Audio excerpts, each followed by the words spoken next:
MS word এর ফুটার সেকশনে আমরা অনেকেই দেখি ফাইলের লোকেশনটা সেভ করা থাকে। তো আপনি সেটা ম্যানুয়ালি টাইপ না করে কিভাবে অটো সেভ করবেন সেটা দেখাবো এই ভিডিওতে। এটা করার জন্য আমাদের যে মেনুটি প্রয়োজন সেটা এখানে অ্যাক্টিভ থাকবে না।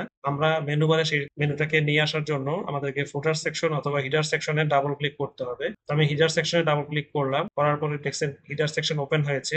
পাশাপাশি আমরা নিচে যাব, নিচে যাওয়ার পর দেখবো ফুটার সেকশনটাও ওপেন হয়ে গেছে। তো এখন আমরা উপরে খেয়াল করব, উপরে দেখবো এখানে ডিজাইন নামে একটি মেনু ওপেন হয়েছে। এই মেনু বার, ডিজাইন মেনু বারের মধ্যে আমরা এখানে পাবো কুইক পার্স নামে একটা টুলস। এই কুইক পার্স আমরা ক্লিক করব, করার পরে আমরা ফিল্ড নামে যে অপশনটি আছে সেটা ক্লিক করব। এরপর আমাদের নামে ফিল্ড নামে একটা বক্স ওপেন হয়ে যাবে। এটা ওপেন হওয়ার পরে আমরা এই বামে যে একটি লিস্ট আছে এখান থেকে ফাইল নেম খুঁজে বের করব। ফাইল নেম খুঁজে বের করে সিলেক্ট করব, দেন ডান পাশে দেখবো ফরম্যাট আছে। এখানে ফরম্যাট হচ্ছে, এখানে কিছু কেস আছে, সেন্টেন্স কেস বা আপার কেস লোয়ার কেস এই ধরনের কেস আছে, যেখানে আমরা যে কোনোটা সিলেক্ট করতে পারি। তো আমি ফার্স্ট ক্যাপিটাল সিলেক্ট করলাম, অর্থাৎ প্রথম অক্ষরটা বড় হাতে থাকবে।